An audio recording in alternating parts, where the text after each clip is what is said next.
សូមជូនរឿងវេទមន្តព្រះនាងដើមឫស្សីជាយូរលង់ណាស់មកហើយមានព្រៃឫស្សីមួយនៅជិតប្រាសាទ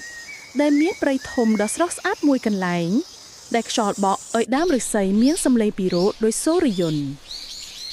ហើយទីនេះជាកន្លែងកំណើតរឿងដ៏អស្ចារ្យផងដែរគ្រានោះមានក្មេងប្រុសម្នាក់ឈ្មោះពិសិដ្ឋជាក្មេងប្រុសរៀនកាប់ឈើម្នាក់ឯងនៅក្នុងព្រៃដ៏ស្ងាត់ស្រាប់តែពេលនោះគេសង្កេតឃើញដើមឫស្សីតូចមួយបញ្ចេញពន្លឺចេញពីដីគាត់សម្លឹងមើលហើយភ្ញាក់ផ្អើលជាខ្លាំងពេលយប់ចូលមកដល់ឫស្សីតូចនោះបានបំលែងខ្លួនខ្លីជាក្មេងស្រីតូចម្នាក់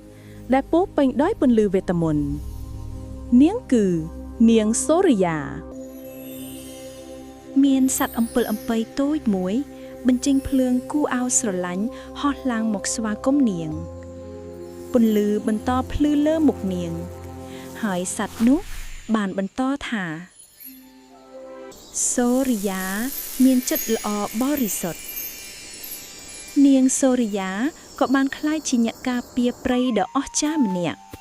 សត្វទាំងអស់សប្បាយនិងរីករាយជាខ្លាំងដែលខិរីជាក្មេងស្វាតូចមួយដែលបាននិយាយជ្រោមជ្រែងនាង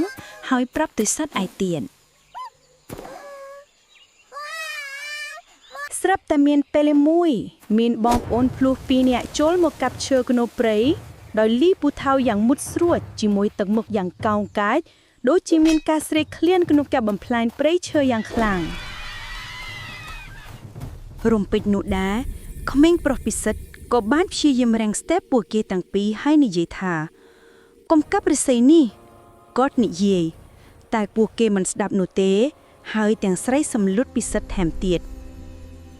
នាងសូរិយាមើលពីចម្ងាយក៏ដឹងថានឹងមានអ្វីមួយអាក្រក់កំពុងតែកើតឡើងហើយរាក្សាមើលយ៉ាងព្រួយបារម្ភអ្នកកាប់ឈើនោះបានលើកពូថៅឡើងបំរុងនឹងកាប់ពេលនោះដែរ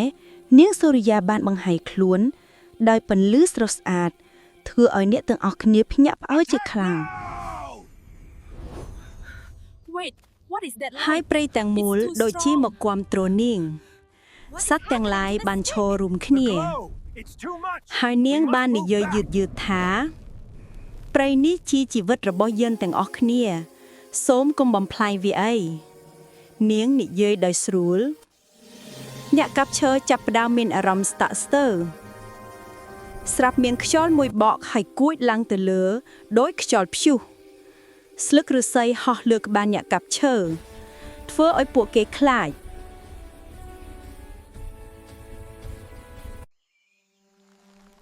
ពិសិដ្ឋចាប់ផ្ដើមពន្យល់អ្នកកាប់ឈើពីសារៈប្រយោជន៍នៃព្រៃឈើធ្វើឲ្យអ្នកកាប់ឈើចាប់ផ្ដើមយល់ម្ដងបន្តិចដោយខ្លាចបារមីព្រះនាងសូរិយាផងបងប្អូនទាំងពីរនោះបាក់ស្បាតនឹងបារមីព្រះនាងក៏ទម្លាក់ពូថៅចុះហើយធ្វើការសុំទោសនិងសន្យាឈប់ប្រព្រឹត្តអំពើកាប់បំផ្លាញព្រៃឈើតទៅទៀតពួកគេសោកស្ដាយជាខ្លាំងនៅទង្វើរបស់ពួកគេនាងបានបញ្ចេញពន្លឺវេទមន្តរបស់នាងដើម្បីស្ដារនិងជួសជុលព្រៃដែលបាក់ដួលរលំឲ្យដូចដើមវិញទាំងស្រុងសត្វទាំងអស់សប្បាយរីករាយយ៉ាងខ្លាំងនៅទង្វើរបស់ព្រះនាងហើយចាត់ទុកព្រះនាងជាអ្នកថែរក្សាព្រៃរបស់ពួកគេដែលគួរឲ្យគោរពបន្ទាប់មកមានព្រះសង្ឃមួយអង្គដើរមកហើយលោកមានសង្ឃដីកាថានេះហើយជាវិញ្ញាណបរិសុទ្ធដែលមើលថែរក្សាព្រៃនាងសូរិយាបញ្ចេញពន្លឺដើម្បីផ្ដល់ពរជ័យដល់អ្នកភូមិទាំងអស់ដែលរស់អាស្រ័យផលនៅព្រៃនេះលោកសង្ឃញញឹមទាំងពេញចិត្តពួកគេចាប់ផ្ដើមរាំលេងយ៉ាងសប្បាយនៅក្នុងព្រៃនេះហើយពិសិដ្ឋញញឹមមើលមុខនាងសូរិយាលុះពេលព្រឹកមកដល់នាងសូរិយាបានត្រឡប់ក្លាយជាដើមឫស្សីវិញខ្ញុំនឹងនៅការពារអ្នកទាំងអស់គ្នានាងនិយាយពិសិដ្ឋឮហើយធ្វើឲ្យគេកាន់តែគោរពនិងស្រឡាញ់ព្រៃឈើហើយពោលថាព្រៃឈើគឺជាជីវិត